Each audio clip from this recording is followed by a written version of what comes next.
আমাদের দল গণ অধিকার পরিষদ নিবন্ধিত। আমরা সবসময় সাংবাদিকদের স্বাধীনতায় বিশ্বাস করি, গণমাধ্যমের স্বাধীনতায় বিশ্বাস করি। তবে একই সাথে এটি বলতে হয়, বিগত 15 বছরে গণমাধ্যমের যে ধরনের ভূমিকা রাখা দরকার ছিল সেটি কিন্তু রাখা সম্ভবপর হয়নি। এর পিছনে কি কারণ আছে সেটি অবশ্যই আমাদের খতিয়ে দেখতে হবে। আমরা স্বাধীন সাংবাদিকতায় বিশ্বাস করি। একটি অভ্যুত্থান হয়েছে, ছাত্র জনতা জীবন দিয়েছে, সুতরাং এমন ভুল যাতে আমরা না করি যাতে করে এই গণ অভ্যুত্থান ব্যাহত হয় এবং আমরা আবার সেই ফ্যাসিজমের মধ্যে আমরা আটকে পড়ি। সাংবাদিক থেকে শুরু করে রাজনীতিবিদ, আমাদের সকলের আচরণ, কথাবার্তা, আমাদের সবকিছু পরিবর্তন করতে হবে। আমরা যদি আমাদের মানসিকতার সংস্কার না করি তাহলে কিন্তু রাষ্ট্র সংস্কার যে কথা এই সরকার বলছে এবং আমাদের চাওয়া সেটি কিন্তু সম্ভবপর হবে না। সুতরাং সবার প্রতি আমাদের দল গণ অধিকার পরিষদের পক্ষ থেকে বিনীত আহ্বান থাকবে, আসুন যে জাতীয় ঐক্য এবং সংহতির আলোচনা চলছে এটি আসলে যেভাবে বিভেদ শুরু হয়েছে, ছাত্রদের সাথে রাজনৈতিক দলগুলোর দূরত্ব বা জনগণের সাথে দলগুলোর দূরত্ব, গণমাধ্যমের সাথে রাজনীতিবিদদের দূরত্ব, এই দূরত্ব রেখে কোনোভাবেই আসলে রাষ্ট্র সংস্কার সম্ভবপর নয়। আমি সর্বশেষ বলবো, এই সরকারের উপরে সবাই আস্থা এবং বিশ্বাস রেখেছে যে এই সরকার রাষ্ট্রের কাঠামোগত পরিবর্তন করবে। কিন্তু এখানে যেটি পার্থ ভাই বললেন, এই সরকারের যারা উপদেষ্টা, এখানে আমরা যারা আছি, যারা দীর্ঘ 7-8 বছর একটানা রাজপথে আন্দোলন সংগ্রাম করেছি, এই উপদেষ্টাদের কয়জন আপনারা চেনেন?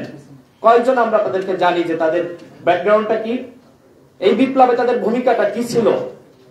এরকম শুধুমাত্র এনজিও সেক্টরে অভিজ্ঞতা এবং আমলাতান্ত্রিক উপদেষ্টা, তাদেরকে নিয়ে কোনোভাবে রাষ্ট্র সংস্কার সম্ভবপর হবে না। সুতরাং রাষ্ট্র সংস্কার করতে হলে সবার অংশীদারিত্বের সরকার দরকার, যাতে করে আমরা মনে করতে পারি যে এই সরকার আমার সরকার। কিন্তু আমার মনে হয় না যে কোন একটি রাজনৈতিক দল মনে করতে পারছে যে এই সরকারে আমার অংশীদারিত্ব রয়েছে। এই সরকারের কেউ আমার কথা শুনবে, আমার কথাগুলো বাস্তবায়ন করবে। এই যে মানসিক এবং মনস্তাত্ত্বিক দূরত্ব, এই দূরত্ব কাটিয়ে ওঠার দায়িত্ব সরকারের। সরকার যদি সেটি করতে পারে তাহলে অবশ্যই রাষ্ট্র সংস্কার হবে।